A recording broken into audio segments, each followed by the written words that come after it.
Hello बच्चों, कैसे हो? उम्मीद करता हूँ बहुत अच्छे से होगे और अपना ख्याल रख रहे होगे। देन बच्चों, हमारा अभी तक का मतलब हम लोगों ने अपने 11th का यूनिट 1 का कुछ पोर्शन कंप्लीट किया। जैसे हम लोग क्या कर रहे थे, यूनिट्स के बारे में जान रहे थे। और लास्ट जो हमारा क्लास जहाँ मैंने एंड किया था, मैं प्रेशर के बारे में बताना चाह रहा था पर मैं बता नहीं पाया था। एक्चुअली देखो, रीजन ये था ना कि लाइट नहीं था, ठीक है ना, और काफी टाइम से लाइट नहीं था। और जो इन्वर्टर है ना, वो चिल्ला रहा था, मुझे छोड़ो, मुझे छोड़ो, बंद करो मुझे, है ना। देन उस पीरियड में मैं कुछ नहीं कर सकता था, वो धप से बंद हो जाता पूरा सिस्टम। ये सब बहुत काफी महंगा है, डिजिटल बोर्ड ये सब। देन उस कंडीशन में मुझे ऑफ करना पड़ा जल्दी जल्दी, वरना प्रेशर वैसे मतलब सारे यूनिट्स को खत्म करके ही मैं वीडियो को एंड करता। मजबूरी को आपको भी समझना होगा, है ना। क्या कर सकते हैं, हम भारत में हैं और भारत से ज्यादा हम झारखंड में हैं। बिजली की समस्या तो रहती ही है। देन चलो कोई बात नहीं, ये सब तो अपनी अलग अलग बात है। चाहे कितनी भी समस्याएं हो, हम अपनी पढ़ाई को जारी रखेंगे। देन बच्चों, अगर आपको मेरा सेशन अच्छा लग रहा हो तो देखो, फिर से मैं कहता हूँ लाइक कर देना। देखो, आपका लाइक मेरे लिए इतना इंपॉर्टेंट क्यों रखता है, मैं बार बार क्यों कह रहा हूँ कि आप लाइक कर देना। देखो, मैं आपको पढ़ा रहा हूँ। देन देखो, मुझे पता होना चाहिए ना। देखो, ये तो ऑफलाइन क्लास के जैसा है नहीं, ये तो मतलब मैं रिकॉर्ड करके डाल रहा हूँ। तो मुझे पता चलना चाहिए कि मेरा लेक्चर आपको सही में अच्छा लग भी रहा है या नहीं लग रहा है। तो अगर आप लाइक करते हो तो मुझे मोटिवेशन मिलता है और मैं उतनी ही तेजी के साथ फिर सोचता हूँ कल मुझे वीडियो लेक्चर अपलोड करना है, कल मुझे अच्छे से अच्छा वीडियो डालना है, ताकि मैं अपने बच्चों के एकदम दिमाग में जाकर अपने टॉपिक को समझा सकूं। आप समझ रहे हो ना मैं कहना क्या चाहता हूँ। देन बच्चों, लाइक जरूर करना, कमेंट भी करना। अगर आप कुछ चाहते हो मुझसे तो आप कमेंट करना। जैसे कि एक बच्चे ने मुझसे कमेंट किया था कि सर, आप मुझे कुछ पर्सनल, या बच्चा होगा पता नहीं, नाम बच्चा या बच्ची कुछ भी हो सकता है। देन उसने मुझे कमेंट किया था कि सर एक बात बताओ, मुझे पर्सनल गाइडेंस की जरूरत है। तो देखो बच्चा, फोन नंबर तो अभी अवेलेबल मैं नहीं करवा सकता आपको, बिकॉज मेरी कोई टीम है नहीं, मुझे ये हैंडल करना होगा। और फिर से एक बात को अच्छे से समझो, अगर मैं फोन नंबर कर देता हूँ, यूट्यूब में अपलोड कर देता हूँ, देन अगर मुझे 5 मिनट करके भी अगर 20 कॉल आ गए ना, तो आप समझ सकते हो मेरा कितना टाइम चला जाएगा। और मेरे पास एक ही चीज का कमी है और वो है टाइम, ठीक है ना। देन उस टाइम को मैं आपके लिए यूटिलाइज करने में लगाऊंगा। हाँ, अगर आपको कोई बहुत ज्यादा इंपॉर्टेंट मतलब बहुत ज्यादा जरूरत है मेरा, देन आप क्या करो, आप मुझे जीमेल कर सकते हो। मैंने जीमेल अपना दे दिया है, आप उसमें मैसेज कर दो। उसके अलावा मैं आपको बहुत जल्दी इंस्टाग्राम का एक ग्रुप प्रोवाइड कर दूंगा। इंस्टाग्राम के ग्रुप में आपको क्या होगा, आपको ये पता मतलब आप क्या कर सकते हो, फिर मुझसे पर्सनल गाइडेंस चैट के थ्रू कर सकते हो, ठीक है ना बच्चे। देन ज्यादा बातें ना करते हैं और शुरू करते हैं अपने सेशन को। देन आज का जो हमारा सेशन होगा वो किस पे होगा, scientific notation and significant figures पे, ठीक है बच्चों। देन स्टार्ट करते हैं अपने सेशन को। लाइक कर देना जी, चलिए मिलते हैं। देन स्टार्ट कर रहे हैं, ये रहा। देन यही हमारा टॉपिक बचा हुआ था, प्रेशर का, हाँ या ना। तो हम लोग क्या करेंगे, ध्यान से देखिए, समझिए प्रेशर क्या होता है, समझेंगे इस चीज को, ठीक है ना। प्रेशर क्या होता है, देखिए अभी क्या है, मान लीजिए कि हमारे पास क्या है, आपने पिचकारी तो जरूर यूज किया होगा, वहां से आपको प्रेशर समझ में आएगा, ठीक है। ऐसे समझ लीजिए, देखिए आप क्या करो, जैसे देखो एक कंटेनर लो, चलो देखो आपको मैं प्रेशर समझा देता हूं अच्छे से। आपने चलो पिचकारी नहीं तो एटलीस्ट आपने क्या लिया होगा,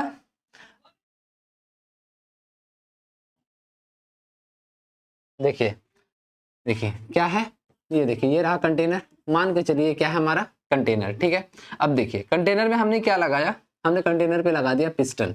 हमने क्या लगा दिया कंटेनर पे, एक पिस्टन लगाया। ध्यान दीजिए, आप देखिए प्रेशर कैसे अप्लाई करेंगे, देखिए ध्यान दीजिए। अब देखिए ये पिस्टन बंद है, ठीक है, ध्यान दीजिए। अब आप क्या कर रहे हो, इसके पिस्टन के हैंडल पे फोर्स अप्लाई कर रहे हो, ध्यान देना, समझ में आ जाएगा अच्छे से कि आखिर प्रेशर क्या होता है। देखिए आपका ये जो पिस्टन है, आप ये पिस्टन पे फोर्स अप्लाई कर रहे हो, जैसे ही आप इस पे फोर्स अप्लाई कर रहे हो तो क्या हो रहा है, पिस्टन नीचे की ओर जाएगा। अब जाहिर सा बात है, पूरा का पूरा क्या है, बंद है, क्लोज वेसल है, याद रखिएगा। जब ये बंद है पूरी तरह से और अगर आप प्रेशर अप्लाई कर रहे हो तो ये एक लिमिट तक ही नीचे की ओर जाएगा, उसके बाद तो जाएगा नहीं। तो आखिर यहाँ पर क्या अप्लाई हो रहा है, इस जगह पे, इस जगह पे, इस पोर्शन पे फिर अप्लाई क्या होने लगा, ध्यान दीजिए, इस पोर्शन पे क्या अप्लाई होने लगा, इस पोर्शन पे अप्लाई होने लगा प्रेशर। क्या होने लगा, प्रेशर। कैसे, देखिए आपने फोर्स अप्लाई करा और कोई एक एरिया में अप्लाई करा, हाँ या ना। फोर्स अप्लाई करा, किसी एरिया में अप्लाई किया, देन यहीं पर आपका क्या बना, प्रेशर। बोलिए समझ में आ गया। आप क्या करना, आप सिरिंज में भी ये काम कर सकते हो। सिरिंज होता है ना, आप क्या करो, सिरिंज को दबा दो, तब आप प्रेशर को अच्छे से फील कर पाओगे, ठीक है ना। आप क्या करो, सिरिंज के नॉब को दबा दो और क्या करो, उसको प्रेस करो। जैसे ही आप उसको प्रेस करोगे, एक लिमिट तक वो प्रेस होगा, क्योंकि वो मैंने आपको बताया था गैस के कारण, ठीक है ना। तो एक लिमिट तक प्रेस होगा। तो जब प्रेस हो रहा है और आपको जो फोर्स लग रहा है, ताकत लग रहा है ना, वो किसके कारण लग रहा है, क्योंकि वहां पर आपका क्या जनरेट हो रहा है, प्रेशर। उस एरिया में आपका क्या जनरेट हो रहा है, प्रेशर। आप समझ में आ गया। ये चीज आप और कहाँ देख सकते हो, प्रेशर कुकर में भी देख सकते हो जी, है ना। प्रेशर कुकर क्या होता है आप जानते ही हो, आप उसमें कुछ ना कुछ चढ़ाते, दाल चावल कुछ भी बनाते हो। देन आपने स्टोव जलाया, आपका टेम्परेचर बढ़ा, अंदर में क्या हुआ, अंदर में जैसे ही gas vaporize sorry liquid vaporize हुआ, देन वहां क्या जनरेट होने लगा, प्रेशर। बात समझ में आ रहा है ना। तो फिर क्या हुआ, प्रेशर। देखिए देन प्रेशर इज द, क्या है प्रेशर, देन देखिए अभी हमने आपको कहा pressure is force per unit area. किसी एक एरिया में अगर आपने फोर्स अप्लाई कर दिया तो वहां पर क्या जनरेट होगा, प्रेशर जनरेट होगा। देन आपको अभी मैंने पिछले ही सेशन में फोर्स का बताया था, क्या होता था, देखिए ध्यान से। देन क्या, pressure is equal to force by क्या, area. Then P is equal to, force का फॉर्मूला क्या निकाला था, याद कीजिए पिछले, मास इनटू एक्सेलरेशन पढ़ाया था ना मैंने, अच्छे से आपको समझाया था। तो मास इनटू एक्सेलरेशन मतलब क्या, केजी, ठीक है ना, ये एरिया है याद रखिएगा, ठीक है। यहाँ एक्सेलरेशन इसको मत भूल लीजिएगा आप, केजी, और उसके के बाद क्या, एक्सेलरेशन क्या होता था, मीटर, और उसके बाद क्या, एक्सेलरेशन है, एक्सेलरेशन बोले तो velocity by time, velocity by time. तो क्या होता था, वेलोसिटी का क्या होता था, वेलोसिटी के लिए होता था मीटर, क्या, मीटर पर सेकंड, और टाइम मतलब ms-2, यही था ना आपका। फोर्स का क्या था, किलोग्राम मीटर पर सेकंड का स्क्वायर, यही आया था, और डिवाइडेड बाय एरिया का मतलब मीटर का स्क्वायर। अब इसको ऊपर कर दीजिए, मीटर का स्क्वायर को क्या कर दीजिए, ऊपर कर दीजिए, तो क्या हो जाएगा, ध्यान दीजिएगा, आपको रटने की जरूरत नहीं है, आप एक एक चीज समझ गए ना, तो आप यूनिट आराम से डिराइव कर सकते हो। Then pressure is equal to क्या हो जाएगा, ये मीटर ऊपर चला जाएगा तो केजी, देखिए ये हो जाएगा -2, और यहाँ ये मीटर +1 में, तो -2 और +1 क्या हो जाएगा, -1, और फिर s-2। तो आपको क्या मिल गया, केजी पर मीटर पर सेकंड का स्क्वायर। ये आपको मिल गया क्या, प्रेशर का फॉर्मूला। ध्यान दीजिएगा, ये आपको मिल गया प्रेशर का फॉर्मूला नहीं, एक्चुअली प्रेशर का यूनिट। क्या मिल गया आपको, प्रेशर का यूनिट। अब देखो ये जो आपका यूनिट आया ना, ये यूनिट आपको ज्यादातर यूज कहाँ होता है, तो समझो ये यूनिट आपको ज्यादातर मिलेगा आपको फिजिक्स में। किसमें मिलेगा देखने को, फिजिक्स में। आप इसको ज्यादातर यूज फिजिक्स में करोगे, किसमें यूज करोगे, फिजिक्स में, ठीक है ना। देन इतना इज इक्वल टू मतलब केजी पर मीटर पर सेकंड का स्क्वायर इज इक्वल टू होता है पास्कल। क्या हो जाएगा, इसके बदले में आप क्या लिख सकते हो, पास्कल लिख सकते हो, कोई दिक्कत है। पास्कल भी हम कहाँ यूज करते हैं, ज्यादातर फिजिक्स में। अब जरा ध्यान दीजिएगा, units of pressure, units of pressure क्या क्या हो सकता है। देन यूनिट, हम लोग प्रेशर को किससे किससे मेजर कर सकते हैं, एटीएम से, बार से, टोर से, mm ऑफ hg से, और फिर पास्कल से, ठीक है ना। देन पास्कल के बारे में तो पता चल गया है। अब देखिए ध्यान दीजिए, हम लोग प्रेशर को ध्यान से समझना, हम लोग प्रेशर को मेजर कैसे करते हैं, आखिर प्रेशर को मापते कैसे हैं। तो देखो प्रेशर को मापने के लिए, सॉरी पता नहीं क्यों प्रोनाउंसिएशन अलग हो रहा है, ध्यान से सुनिएगा। प्रेशर को मेजर करने के लिए हम जो इक्विपमेंट मतलब जो मशीन का जरूरत हमें पड़ता है ना, उसका नाम होता है बैरोमीटर, मैनोमीटर, या कहीं कहीं आप देखोगे प्रेशर गॉज भी लिख के आता है, ठीक है ना। देन बैरोमीटर, मैनोमीटर में सभी का डाटा दिया रहता है, पास्कल के रिस्पेक्ट में क्या होगा, एटीएम के रिस्पेक्ट में क्या होगा, और टोर के रिस्पेक्ट में क्या होगा, और बार के रिस्पेक्ट में क्या होगा। जैसे कि हम आपको समझाते हैं, अगर आपने कभी ये सब देखा नहीं है तो हम आपको एक अलग लाइव एग्जांपल से समझाते हैं। आप देखो, आपने लेंथ को मेजर करने के लिए आपके पास क्या होता है, इंच टेप होता है ना। अब आप जरा देखो उस इंच टेप में जब आप उसको खोलोगे तो उसमें पाओगे कि आपको अलग अलग मतलब यूनिट्स का वैल्यू दिया रहता है। फॉर एग्जाम्पल उसमें इंच में देखने को मिलता है, उसमें सेंटीमीटर में भी देखने को मिलता है, और उसमें फीट में भी देखने को मिलता है। हाँ या ना बच्चों, बिल्कुल मिलता है। उसी तरह से हमारे जो बैरोमीटर या मैनोमीटर होते हैं उसमें आपको अलग अलग यूनिट्स के रिस्पेक्ट के हिसाब से आपको वहां पे वैल्यूज देखने को मिलते हैं। देन अब ध्यान दीजिए, देन जब हम लोग प्रेशर को मेजर करते हैं, देन 1 एटीएम में, याद रखिएगा क्या, 1 एटीएम में हमें कितना पास्कल देखने को मिलता है, 1.013 इंटू 10 का पावर 5 पास्कल, ये हमें देखने को मिलता है। यहाँ तक तो कोई दिक्कत नहीं है। अब देखिए ये जरूरी क्यों है, हम क्या कर रहे हैं, हम यहाँ हर एक यूनिट का एक दूसरे के साथ में इंटर कन्वर्जन कर रहे हैं। ये जरूरत इसका क्या पड़ेगा, देखो बच्चों जब आप आगे जाओगे ना तो आपका पाला पड़ेगा न्यूमेरिकल से। ध्यान से समझना, किससे पाला पड़ेगा, न्यूमेरिकल से। और जब न्यूमेरिकल्स आपके सामने मुंह फाड़ के खड़ा होगा ना, आओ मैं तुम्हें खा जाऊं, देन उस कंडीशन में यही सब चीजें आपको बचाएंगी न्यूमेरिकल से। एक्चुअली देखो न्यूमेरिकल्स टफ होता नहीं, पता नहीं क्यों सभी उसको टफ बना देते हैं। ठीक है, मैं आपको अच्छे से समझाऊंगा कि आप कैसे डिफिकल्ट से डिफिकल्ट न्यूमेरिकल्स को बहुत इजीली बना सकते हैं। बस खाली ध्यान से क्लास को देखना और कहीं जाना मत, ठीक है।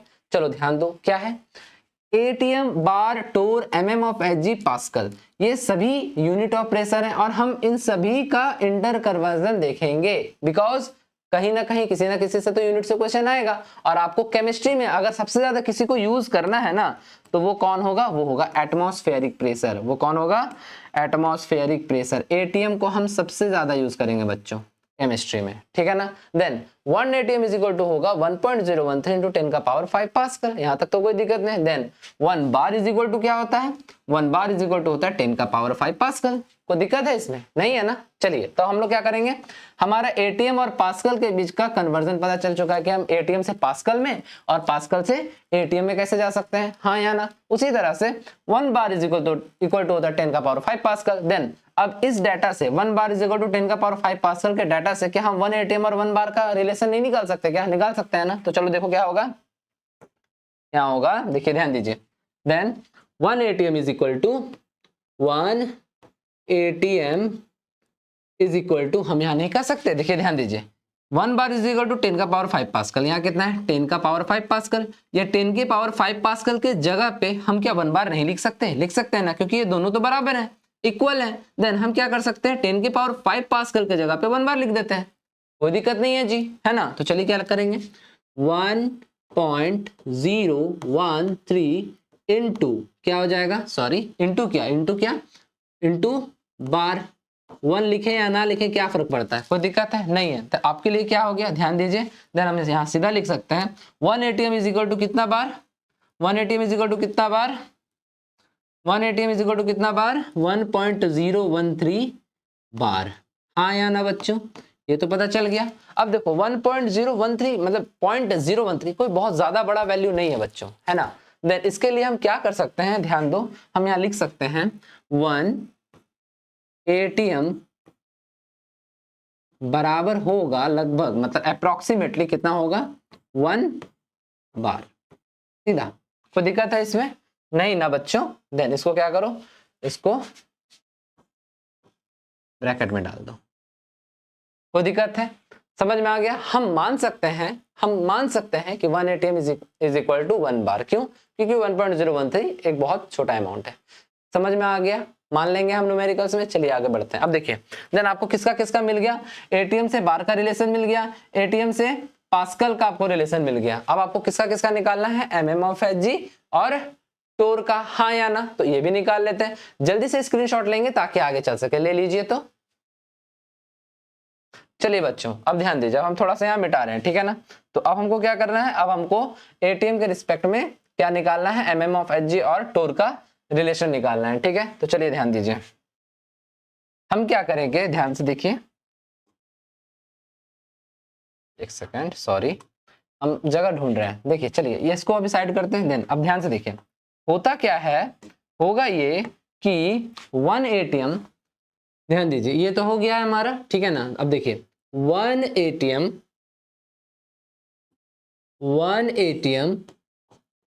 एटीएम इज इक्वल टू, देखिए हम लोगों ने क्या करा, ध्यान से समझिएगा, हम लोगों ने पारा के साथ में क्या करा, एचजी, देखिए एमएम ऑफ एचजी है ना, तो पारा के साथ में हम लोगों ने क्या करा, हम लोगों ने एक एक्सपेरिमेंट करा। तो हम लोगों ने पाया क्या कि जब हम एचजी में पारा में 1 एटीएम प्रेशर अप्लाई करते हैं तो पारा जो है वो चढ़ जाता है 760 mm ऑफ एचजी।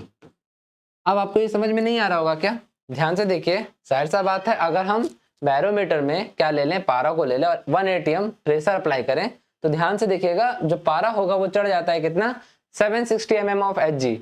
इसको आप अपने घर में कहाँ देख सकते हो ये समझाते हैं। एक्चुअली आप प्रेशर के रिस्पेक्ट में नहीं देख सकते, पर टेम्परेचर के रिस्पेक्ट में ये चीज देख सकते हो। फॉर एग्जांपल आपने थर्मामीटर देखा होगा, देन थर्मामीटर जो होता है उसमें पारा होता है, आप लोगों को ये पता होगा। देन जो पारा है, ध्यान से समझिएगा, ये जो पारा है ना, आप क्या करना, आप थर्मामीटर के नॉब को ऐसा करके टच करना और आप देखना आपके टेम्परेचर से पारा धीरे धीरे चढ़ेगा, और उसमें जो टेम्परेचर आपका होता है वो फ़ारेनहाइट में होता है, ध्यान से समझिएगा। तो आप देख पाओगे कि पारा धीरे धीरे करके क्या हो रहा है, चढ़ रहा है, ठीक है ना, पारा धीरे धीरे करके आगे बढ़ रहा है। देन वैसे ही प्रेशर के रिस्पेक्ट में 1 एटीएम जैसे ही प्रेशर अप्लाई करेंगे तो पारा चढ़ जाता है 760 mm ऑफ एचजी। यहाँ तक तो कोई दिक्कत नहीं है बच्चों, पक्की बात पता है। देन उसी के रिस्पेक्ट में ध्यान दो, उसी तरह से 1 ATM में कितना टोर होता है, देन 1 ATM में होता है 760 टोर।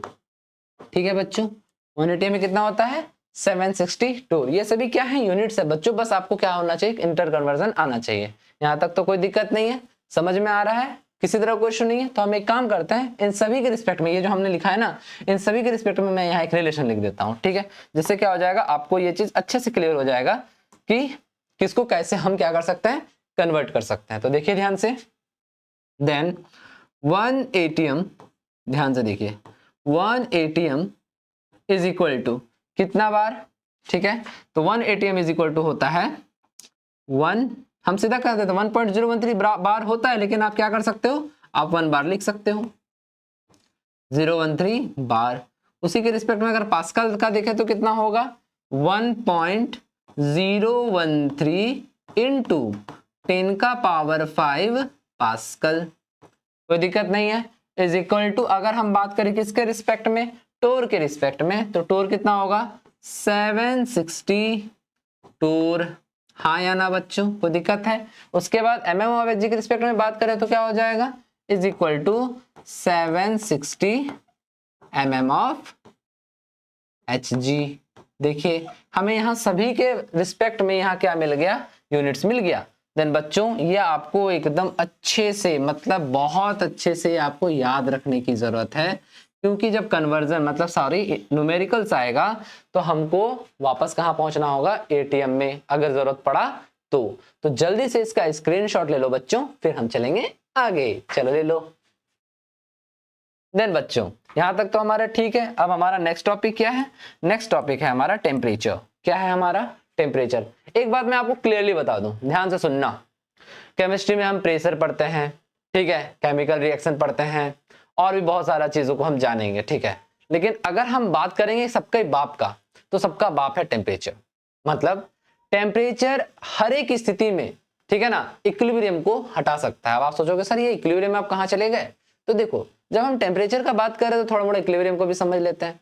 देखो इक्विलिब्रियम को हम इक्विलिब्रियम चैप्टर में पढ़ेंगे, और इसको आप ऐसे समझ सकते हो कि इक्विलिब्रियम एक कांस्टेंट है, पर हर समय क्या हो सकता है, ये हर समय मतलब एक कांस्टेंट होता है कि हमेशा कांस्टेंट ही रहेगा। और इक्विलिब्रियम एक ऐसा स्टेज है जहां पे हर एक केमिकल, मतलब ऐसा समझ लो कांस्टेंट तो है, पर अगर कुछ भी तरह का चेंज करने पर इक्विलिब्रियम हट जाएगा और केमिकल रिएक्शन स्टार्ट हो जाएगा। वैसे पूरे डेप्थ में हम इसको इक्विलिब्रियम में अच्छे से एग्जांपल के थ्रू समझेंगे, आप चिंता मत करना। पर हाँ याद रखना कि इक्विलिब्रियम में को हटाने वाला अगर कोई होगा तो वो होगा टेम्परेचर, ठीक है ना। मतलब टेम्परेचर हर एक कंडीशन में एटम्स और मॉलिक्यूल्स को क्या कर सकता है, परेशान कर सकता है, ठीक है। कोई दिक्कत है इसमें, नहीं होना चाहिए। चलिए अब ध्यान देते हैं टेम्परेचर। देन बच्चों टेम्परेचर का जो SI यूनिट होता है ना, वो क्या होता है, केल्विन। याद रखना, इसके रिस्पेक्ट में मैं आपको ना एक स्टोरी सुनाता हूँ, ध्यान से सुनना, ठीक है। क्या था ना, एक्चुअली देखो होता क्या है कि मेरे एक मामा है, वो मेरे से बहुत ज्यादा बड़े नहीं है, 4-5 साल बड़े हैं, ध्यान से समझना, ठीक है। अब क्या है कि जब भी मैं एग्जाम देके आता था ना, क्वेश्चन ले लेते थे।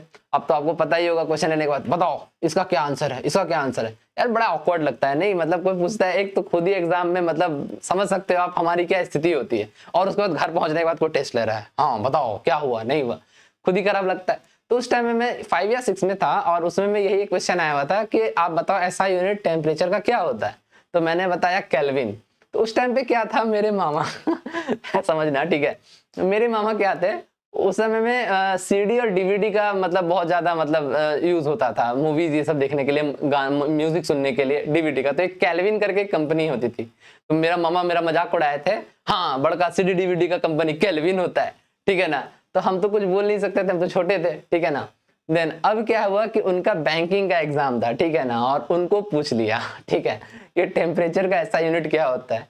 अब वो जैसे ही मतलब एग्जाम दे करके निकले, वैसे आज के डेट में वो मतलब ऐसा समझ लो कि ऑफिसर हैं बैंक में, निकल गया उनका। लेकिन सबसे बड़ा मजे की बात क्या है, देखो ध्यान से समझो, कि उनको कॉल करके पूछ रहे हैं, अब कुणाल तुम बताओ मुझे, मतलब मुझे बताओ कि टेम्परेचर का SI यूनिट क्या होता है, डिग्री सेल्सियस होता है ना। हम बोले ना, केल्विन ही होता है, ठीक है ना। और वो वहां गलत मार के आए थे, इसलिए ज्यादा काबिल नहीं बनना चाहिए, ठीक है। देन चलिए अब हम लोग क्या करते हैं, समझते हैं कि टेम्परेचर का SI यूनिट क्या होता है। टेम्परेचर का SI यूनिट होता है केल्विन, ध्यान देना, ठीक है। देन जाहिर सा बात है केल्विन ऐसा यूनिट तो है, लेकिन केल्विन के अलावा भी हम उसको दो और अलग अलग यूनिट से क्या करते हैं, मेजर करते हैं। जाहिर सा बात है हम जो अपने रियल लाइफ में हैं, ध्यान से समझना, रियल लाइफ मतलब कि हमारा जो रेगुलर लाइफ चल रहा है उसमें होता क्या है कि हम ज्यादातर टेम्परेचर को डिग्री सेल्सियस के बारे में बताते हैं। जैसे अभी हम कहते हैं अभी मेरा रूम टेम्परेचर, अभी यहाँ गर्मियां बहुत ज्यादा पड़ रही हैं तो अभी हमारा जो हाईएस्ट टेम्परेचर जा रहा है वो 40 डिग्री सेल्सियस तक चला जा रहा है, ठीक है ना। अभी भी अगर हम बात करें हमारा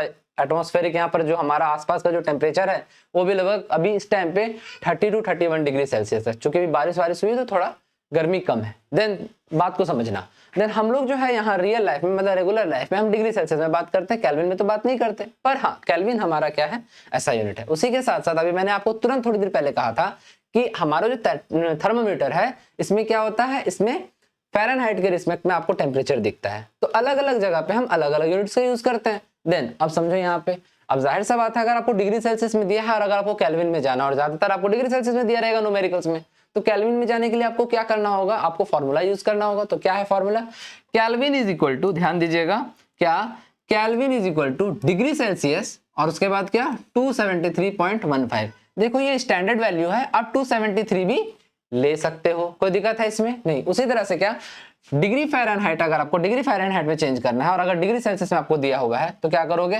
9/5 डिग्री सेल्सियस प्लस 32। अब चलिए हम आपको दोनों केल्विन को भी और फ़ारेनहाइट को भी चेंज करके दिखाते हैं। अब देखिए हमारा जो रूम टेम्परेचर होता है, आइडियल रूम टेम्परेचर, उसको माना जाता है कि वो कितना होगा 25 डिग्री सेल्सियस। कितना माना जाता है 25 डिग्री सेल्सियस। तो आपसे कहा गया कि हमारा जो रूम का टेम्परेचर है वो 25 डिग्री सेल्सियस है। अब आप क्या करो, इसको केल्विन में और फ़ारेनहाइट में चेंज करके दिखाओ। बहुत इजी है, देखो क्या करोगे। सबसे पहले अगर हम केल्विन में चेंज करेंगे तो हम फिर से क्या करेंगे, केल्विन, अगर हम केल्विन में चेंज करेंगे तो कितना हो जाएगा, डिग्री सेल्सियस की जगह पे हम 25 डिग्री को डाल देंगे।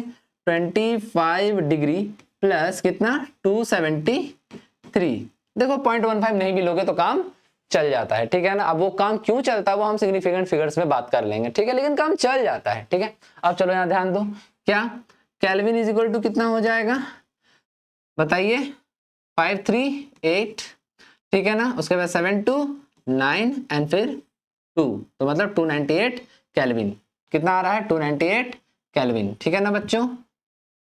कितना आ रहा है 298 केल्विन। केल्विन का वैल्यू कितना है 298, ठीक है। थोड़ा सा दिक्कत हो रहा था, पता नहीं बोर्ड में कुछ इशू था और लाइट भी कट गया है, ठीक है।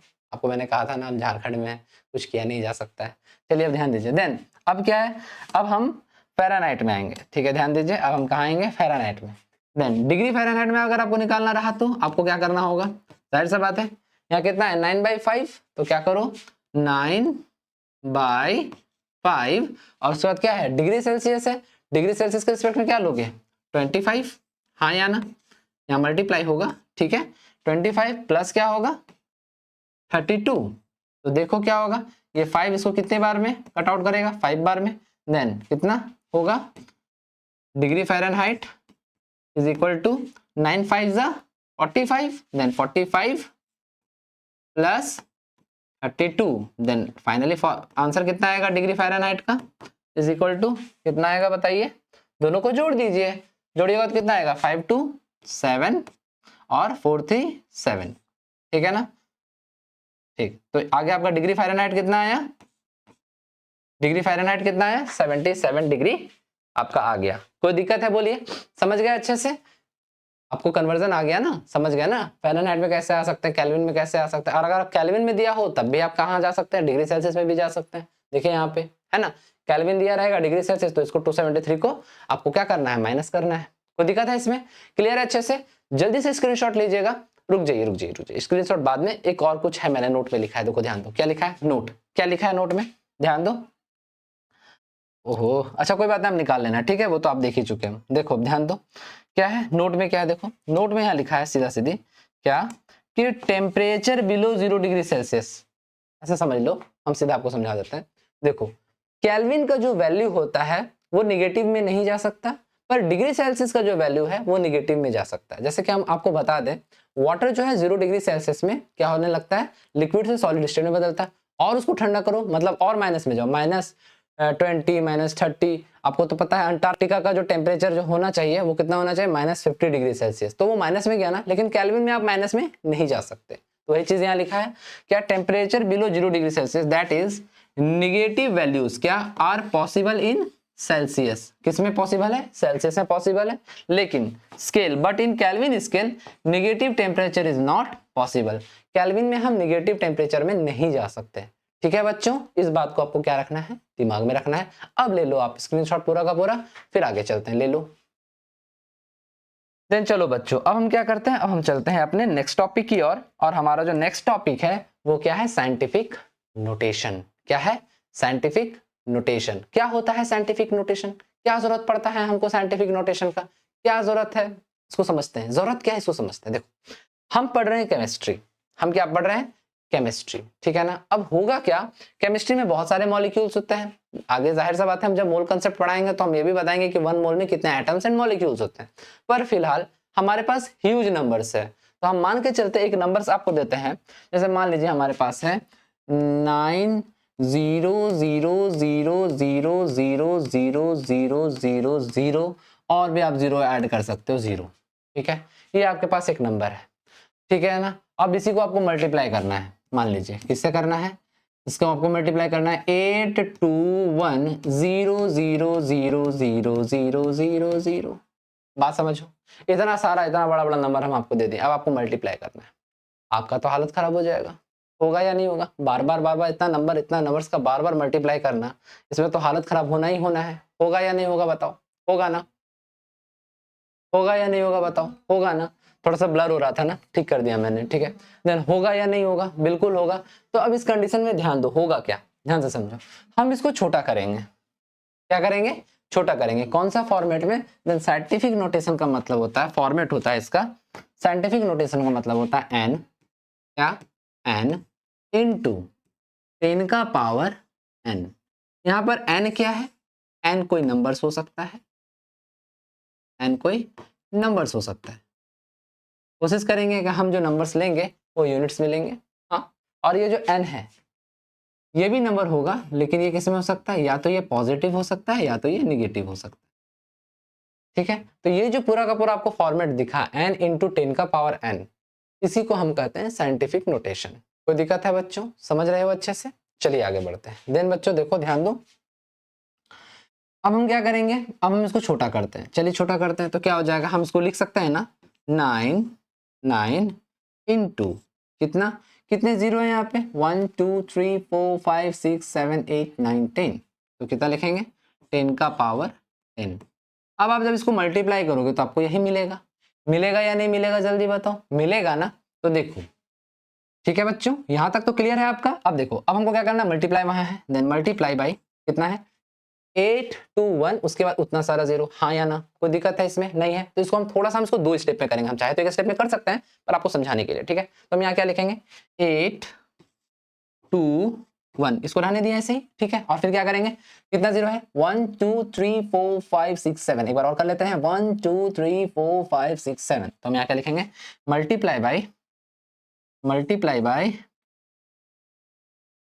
1 इंटू 10 का पावर 7 कर दिए। कोई दिक्कत है इसमें, नहीं। अब देखो ये एक बड़ा नंबर है 821, एक बड़ा नंबर, इसको हम और छोटा कर सकते हैं, ठीक है। ध्यान दो क्या कर सकते हैं, 9 इंटू 10 का पावर 7 मल्टीप्लाई बाई, अब देखो यहाँ पर पॉइंट के बाद जीरो होगा, हाँ या ना। हम क्या करते हैं 2 1 को इधर ले जाते हैं, तो क्या हो जाएगा 8.21 इंटू 10 का पावर, कितने नंबर इधर से इधर गया 2 गया ना, तो हम यहाँ लिख सकते हैं 10 का पावर 9। तो दिक्कत है बच्चों, समझ गए। तो देखो हम ऐसा क्यों किए, सबसे पहला चीज हम ऐसा क्यों किए, देखो यहाँ जो नंबर्स है, ये जो n है इसको हम कोशिश करेंगे यूनिट, यूनिट मतलब कौन सा यूनिट, हम लोग पढ़ा होगा यूनिट, टेंस, 100, 1000, तो हम कोशिश करेंगे सिंगल नंबर में, यहाँ पर 1 यूनिट रखें हम, ठीक है। बाकी पॉइंट के बाद उधर रख दें। ये क्या होगा, इससे क्या होगा कि हमको मल्टीप्लाई करने में भी आसानी होगा। देन आपको क्या मिल गया, ये 2 वैल्यू मिल गया। अब आप इसको क्या करो मल्टीप्लाई कर लो, फिर आपको क्या मिल जाएगा, आंसर मिल जाएगा। अब मुझे एक बात मुझे बताओ कि आपको इसका मल्टीप्लाई करना आता है, सिंपल है, कुछ है करना का नहीं, क्या ये 8.21 और 9 को मल्टीप्लाई कर लो, ठीक है ना। तो ये आप अपने कॉपी में स्टार्ट करना, कैसे करना, सीधा लिख लेना 8.21 और 9 कहाँ होगा, इस जगह 9 होगा 0 0, इसका आप मल्टीप्लाई कर सकते हो, हाँ या ना, आता ही होगा डेसिमल का मल्टीप्लिकेशन। आप इसे मल्टीप्लाई करो, ठीक है ना। जब आप मल्टीप्लाई करोगे बढ़िया से तो आपको जो आंसर आएगा वो आप लिख लेना, ठीक है ना, वो भी मैं लिख देता हूँ, ठीक है। अब ध्यान दो, देन आप इसका मल्टीप्लाई करोगे तो जो वैल्यू आएगा वो आप लिखोगे, और उसके बाद मल्टीप्लाई क्या करोगे, देखो यहाँ ध्यान दो, यहाँ देखो 10 का पावर 7 है और 10 का पावर 9 है, देखो बेस सेम है, बेस क्या है, सेम है। तो आप क्या करो 7 और 9 को क्या करो ऐड कर दो, तो क्या हो जाएगा 10 का पावर 7 प्लस और फिर क्या 9। क्लियर है। और यहाँ आपका वैल्यू क्या आएगा, चलो मल्टीप्लाई कर लो, मल्टीप्लाई करोगे तो आंसर आएगा। तो देखो जब आप मल्टीप्लाई करोगे, देखो आप जाहिर सा बात है कि मैं पूरा मल्टीप्लिकेशन करके नहीं दिखा सकता आपको, बिकॉज वीडियो बहुत बड़ा हो जाएगा। ठीक है, ये सब आपको आना चाहिए, आप 4 5 में ही सीख जाते हो। ठीक है ना, बस मैं आपको बता रहा हूँ कि आपको साइंटिफिक नोटेशन का जरूरत क्यों पड़ा। ठीक है, तो चलो यहाँ पर जब आप इसको क्या करोगे, कैलकुलेट करोगे तो आपको मिलेगा 73.89। देन आपको क्या मिलेगा 73.89। अब आप इसको और सिंप्लीफाई कर दो और यहाँ पर क्या आएगा, देखिए यहाँ पर क्या आएगा 7 + 9 तो कितना आ जाएगा, देखिए 73.89 मल्टीप्लाई बाई 10 का पावर कितना होता है बताइए, 9 और 7 को जोड़िएगा तो आपको मिलेगा 16। कितना मिला, 10 का पावर 16। ठीक है ना, देन आप क्या करो, आप इसको और सिंप्लीफाई कर लो, क्या करोगे 7.3, देखो ये 3 को इधर ले जाओ डेसिमल का, तो 3 और उसके बाद क्या 8 9 था ना, तो इसको सीधा क्या करो राउंड ऑफ कर लो 39 इंटू 10 का पावर क्या हो जाएगा 17, एक और ऐड हो गया और ये आपका क्या है यहाँ पे आंसर। बोलिए क्लियर है, एकदम अच्छे से समझ में आ रहा है, किसी तरह कोई दिक्कत है क्या, नहीं है ना। चलिए हम आगे और एक बात करते हैं आपसे, जल्दी से स्क्रीनशॉट ले लीजिए, तो ले लीजिए। देन बच्चों आप लोगों ने ठीक है ना यहाँ पे मल्टीप्लिकेशन सीखा, किसका, साइंटिफिक नोटेशन का। ये क्या था हमारा, ये हमारा मल्टीप्लिकेशन ही तो था। इसी तरह से डिवीजन भी होता है बच्चों। ठीक है ना, डिवीजन का भी बहुत ज्यादा जरूरत पड़ता है हमें, कहाँ, हमारे केमिस्ट्री में। ठीक है, चलिए एक एग्जांपल लेते हैं, इसको हम पहले मिटा दे रहे हैं, ध्यान दीजिएगा। देखिए डिवीजन समझते हैं, ठीक है ना, डिवीजन हम लोग डिवीजन कैसे करेंगे, देखिए एक एक चीज समझ लीजिए। हम आपका एनसीईआरटी भी फॉलो कर रहे हैं, आपको कहा ना मैंने, मैं आपको 0 से उठाऊंगा। ठीक है, देन ध्यान दो, अगर आपका डिवीजन रहा, जाहिर सा बात है बड़े बहुत लंबे चौड़े मैथ हो सकते हैं। देन आपको मान लो आपको एक वैल्यू दिया है 6.022 इंटू 10 टू दी पावर कितना 23, ये आपका दिया है। इसी तरह से आपका होगा डिवाइड क्या 3.011 इंटू 10 का पावर 26, ये रहा आपका। तो दिक्कत है इसमें नहीं है, तो देखो थोड़ा सा दिमाग लगाओ, डिवीजन में क्या हो गया 6.022 इंटू 10 का पावर 23 डिवाइड बाई 3.011 इंटू 10 का पावर 26। अब देखो ये इसको 2 बार में काट सकता है, ये पॉइंट से पॉइंट चला जाएगा और ये इसको पूरा का पूरा कितने बार में काट देगा 2 बार में, और ये 26 ऊपर चला जाएगा तो क्या आ जाएगा, देखिए ध्यान दीजिए 2 इंटू 10 का पावर 23 उसका मल्टीप्लाई बाय कितना 10 का पावर, अब देखिए 26 यहाँ प्लस में था, प्लस 26 था, ऊपर जाएगा तो क्या हो जाएगा माइनस का 26 हो जाएगा या नहीं हो जाएगा। फिर से देखिए बेस क्या हो गया, सेम हो गया, बेस क्या हो गया, सेम हो गया, तो उस कंडीशन में क्या हो जाएगा 2 इंटू 10 का पावर, अब देखिए प्लस का 23 और माइनस का 26 क्या हो जाएगा माइनस का 3 हो जाएगा या नहीं हो जाएगा, और यही हमारा क्या हो गया आंसर। तो इस तरह से हम क्या कर सकते हैं, डिवीजन भी कर सकते हैं। हाँ या ना बच्चों, समझ में आ रहा है। देन ये साइंटिफिक नोटेशन का क्या हो गया, डिवीजन हो गया। अब हम लोग जल्दी से एडिशन और सब्सट्रैक्शन के बारे में सीखेंगे। आप फटाक से इसका क्या कर लीजिए, स्क्रीनशॉट ले लीजिए, और मैं आपको फिर से कर रहा हूँ, आपको मैं 1 2 वैल्यू दे देता हूँ होमवर्क के लिए, ठीक है, जो आपको होमवर्क में करना, और आप फटाक से मुझे क्या करोगे, कमेंट करोगे हाँ सर इसका वैल्यू इतना है, तो मैं आपको होमवर्क दे रहा हूँ 1 2, वो आपको करके दिखाना है। ठीक है, देखो मैं आपको होमवर्क दे रहा हूँ, देखो इसको देखो, ये बहुत जरूरी है। ठीक है ना, होमवर्क बहुत जरूरी है, आपको ये करके दिखाना है। ठीक है, जाहिर सा बात है अगर आप ये नहीं करोगे तो आप बहुत गंदे बच्चे हो, सीधा आप अच्छे बच्चे नहीं हो, आपको अच्छा बच्चा बनना है। ठीक है ना, बोलोगे सर आप ही क्या हुल दे रहे हैं, नहीं चलो अच्छा कोई बात है, अच्छे बच्चे बनना है भाई, है ना। चलिए ध्यान दीजिए, मैं आपको दे रहा हूँ कुछ 7.92 इंटू 10 का पावर 44, ठीक है, इसको डिवाइड बाय 3.61 इंटू 10 का पावर 28। ठीक है, ये हो गया फर्स्ट क्वेश्चन। सेकंड क्वेश्चन मैं यही देते जा रहा हूँ, ठीक है ना, 6.022 इंटू 10 का पावर 23 डिवाइड बाय कितना 2.011 इंटू 10 का पावर कितना 4। ठीक है, 2 हो गया, चलिए 2 ही काफी है, ये 2 आपको सिर्फ करना है। ठीक है ना, जल्दी से स्क्रीनशॉट ले लीजिए, फिर आगे चलते, ले लीजिए। चलिए बच्चों अब हम क्या करेंगे, अब हम एडिशन सीखेंगे। ठीक है ना, एडिशन, ठीक है बच्चों, एडिशन और सब्सट्रैक्शन एक जैसा ही होगा। एडिशन, ध्यान दो, एडिशन, ठीक है। देखो बच्चों पता नहीं आप लोग, अगर आप लोग मतलब थोड़ा सा भी ध्यान देके अगर 19 में पढ़ोगे तो आपको ये बात पता होना चाहिए। देन ध्यान दो, देखो जैसे देखो ये हमारा डेसिमल है, समझना ये डेसिमल है, डेसिमल के इधर मतलब ये हमारा क्या हो गया राइट साइड, ये हमारा हो गया लेफ्ट साइड, क्या हो गया ये राइट साइड, ये हमारा क्या हो गया लेफ्ट साइड। अब ध्यान देना, ध्यान से समझो, अगर हम क्या चीज को, नंबर्स को, क्या चीज को, नंबर्स को, अगर हम नंबर्स को राइट से लेफ्ट लेके आएंगे, अगर हम नंबर्स को राइट से लेफ्ट लेके आएंगे, चाहे जितना भी नंबर लेके आए, तो वो होगा क्या, तो वहां पर 10 का पावर हमेशा क्या होगा माइनस का n। ध्यान से समझना, n नंबर को हम जितना भी n नंबर को राइट से लेफ्ट लेके आए तो हमारा 10 का पावर क्या होगा माइनस में चढ़ेगा। उसी तरह से हम लेफ्ट से कहाँ जाए राइट, यहाँ भी क्या होगा, लेफ्ट में भी अगर हमारा n है, ध्यान देना। लेकिन अगर हम लेफ्ट से राइट लेकर के नंबर्स को जाएंगे, चाहे हम जितना भी नंबर्स लेकर के जाएं, ठीक है, तो हम क्या लिखेंगे वहां पे 10 का पावर प्लस का n। तो चूंकि प्लस लिखा नहीं जाता, वो छुपा होता है, तो वो क्या होता है प्लस का n। बोलो आप अच्छे से समझ गए हो, किसी तरह कोई दिक्कत नहीं है, परेशानी नहीं है, इस बात को हमेशा याद रखना है, ठीक है। अब चलिए, अब हम लोग क्या करते हैं, एक एडिशन लेते हैं, ठीक है। एडिशन क्या है हमारा, ध्यान दीजिएगा, एडिशन क्या है हमारा, ध्यान दीजिएगा।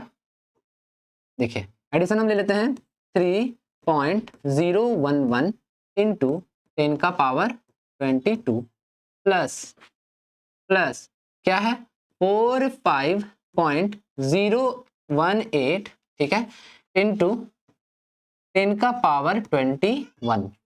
अब देखो ध्यान दो, मेरा बात समझना, जब यहाँ मल्टीप्लीकेशन था, जब भी यहाँ मल्टीप्लीकेशन यानी गुणा, हिंदी वाले बच्चे गुणा, जब भी यहाँ गुणा या मल्टीप्लीकेशन था, तो हम क्या करते थे, बेस हमारा क्या होता था, सेम होता था, पावर ऐड होता था। लेकिन चूंकि जब यहाँ प्लस है, क्या है प्लस, तो उस कंडीशन में पावर ऐड नहीं होगा।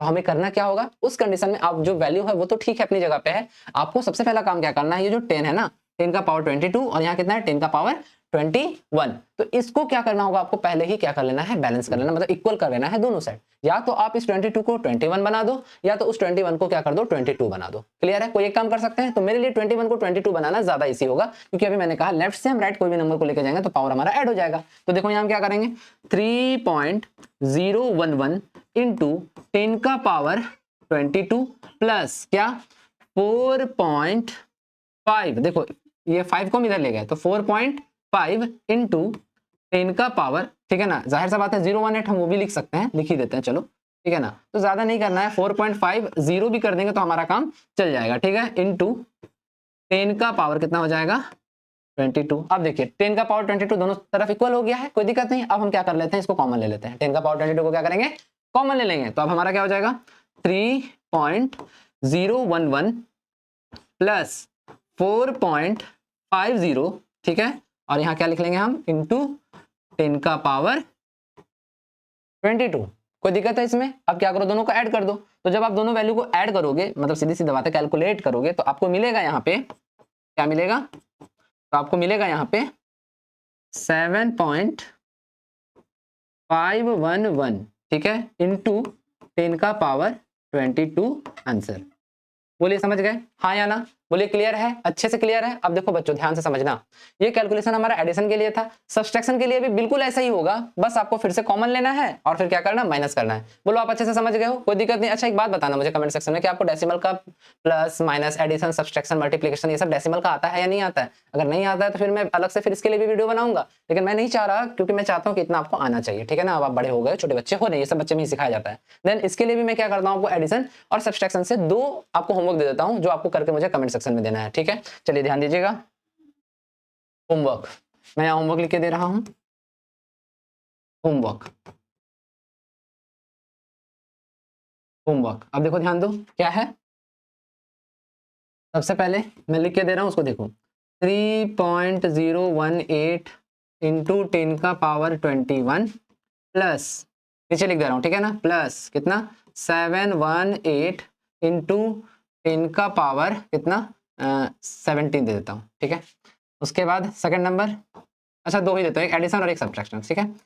991.18 इंटू 10 का पावर 24 माइनस, देखो यहाँ माइनस कर दिया 61.3 इंटू 10 का पावर 22। चलो ये 2 क्वेश्चन आपको होमवर्क दिया है मैंने, ये आपको मुझे जरूर से जरूर बना के दिखाना है, ठीक है बच्चों। जल्दी से स्क्रीनशॉट लो, फिर आगे चलते हैं, ले लो। चलो बच्चों देखो प्रॉब्लम क्या है, इसके आगे का क्या है हमारा, इसके आगे हमको पढ़ना है साइंटिफिक नोटेशन, हमारा हो गया, ठीक है ना, सबको साइंटिफिक नोटेशन समझ में आ गया। इसके बाद है हमारा सिग्निफिकेंट फिगर्स, स्टार्ट करना चाह रहा हूं पर फिर से मैं कर रहा हूं, देखो लाइट चला गया और हो गया काफी देर, और वीडियो भी शायद थोड़ा लंबा हो जाएगा, ठीक है। देन सिग्निफिकेंट फिगर्स को हम अगले क्लास में कंटिन्यू करेंगे और फिर हम मोल कंसेप्ट में चले जाएंगे, ठीक है बच्चों। देन आज के लिए अभी इतना ही रखते हैं, ठीक है। आपको अगर सेशन अच्छा लग रहा हो तो लाइक कर देना, शेयर कर देना, गर्मी भी बहुत ज्यादा लग रहा है, ठीक है। तो एक काम करते हैं, हम लोग अगले क्लास में इसको कंटिन्यू करेंगे। तो बच्चों डोंट वरी, हो जाएगा हमारा, बट थोड़ा थोड़ा क्या होता है, ये सब ना इशू आ जाता है, क्या करें, हम भी तो इंसान ही है ना, क्या कर सकते हैं, ठीक है। ये जो इन्वर्टर है ये बस बैकअप दे सकता है आपको 10 मिनट 15 मिनट का, अगर ये अचानक से शट डाउन हो गया तो क्या हो जाएगा, इसके साथ प्रॉब्लम हो सकता है, डिजिटल बोर्ड खराब हो सकता है, ठीक है। तो मिलते हैं अगले वीडियो में, आज के लिए थैंक्स बच्चों।